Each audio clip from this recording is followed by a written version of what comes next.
Hi friends, Indiramma ఇళ్ల లబ్ధిదారులను మరోసారి సర్వే చేసి అర్హతను పరిశీలించాలని ప్రభుత్వం నిర్ణయించిందండి. దీంతో ఒక్కో మండలానికి 4 అధికారుల బృందాలు ఏర్పాటై ఈ మేరకు గ్రామాల్లో ఇందిరమ్మ ఇళ్ల దరఖాస్తుదారులను మరోసారి పరిశీలించనున్నారు. దానికి సంబంధించి తాజా సమాచారం అయితే ఈ విధంగా ఉంది.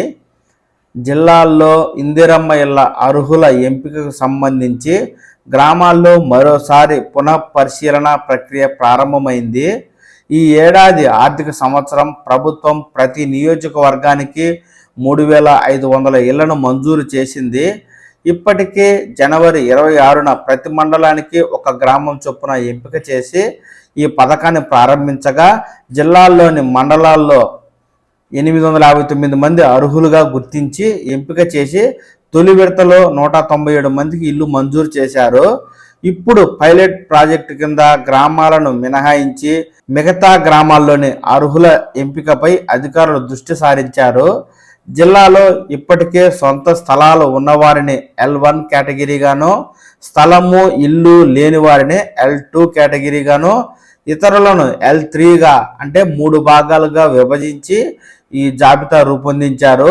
ఇలా తొలి విడత పరిశీలన ప్రక్రియ ఇప్పటికే పూర్తి కాగా ప్రస్తుతం L1 జాబితాను మరోమారు పునఃపరిశీలన చేపడుతున్నారు. ఇందులో కూడా పేదలు అర్హులుగా తేలితే వారిని L1 జాబితాలో చేర్చనున్నారు. జిల్లాల్లో ఇళ్ల మంజూరీకి వచ్చిన దరఖాస్తుల్లో అర్హులుగా ఉన్నప్పటికీ తమను L2, L3 జాబితాలో చేర్చారని పలువురైతే ఫిర్యాదులు చేశారు. అధికారులు ఈ L1 జాబితా ఉండాల్సిన పేర్లను L2, L3లో ఎలా చేర్చుతారంటూ ప్రశ్నిస్తూ ఉన్నారు. ఇలాంటి అర్జీల వివరాలను మండల స్థాయి పురపాలిక అధికారుల లాగిన్లకు ఇప్పటికే చేరాయి. దీంతో ప్రతి మండలానికి గృహ నిర్మాణ శాఖ PD, MPDO కార్యదర్శులతో కూడిన బృందాన్ని ఏర్పాటు చేశారు. గ్రామ స్థాయిలో కార్యదర్శులు అర్జీదారులకు సంబంధించి పరిశీలన ప్రక్రియ చేపడుతున్నారు. అనంతరం మండల స్థాయిలో MPDOల నివేదించడం, తదనంతరం గృహ నిర్మాణ శాఖ అధికారులు జాబితాను నివేదిస్తారు. ఈ విధంగా ఈ పునఃపరిశీలనలో కూడా అర్హులుగా తేలినట్లయితే వారికి ఇందిరమ్మ ఇళ్లను మంజూరు చేస్తారు. ఈ విధంగా మంజూరు చేసిన తరువాత పునాదులు తవ్వి బేస్మెంట్ను పూర్తి చేసినట్లయితే మొదటి విడతలో ₹1,00,000 లబ్ధిదారుల ఖాతాలో వేస్తారు.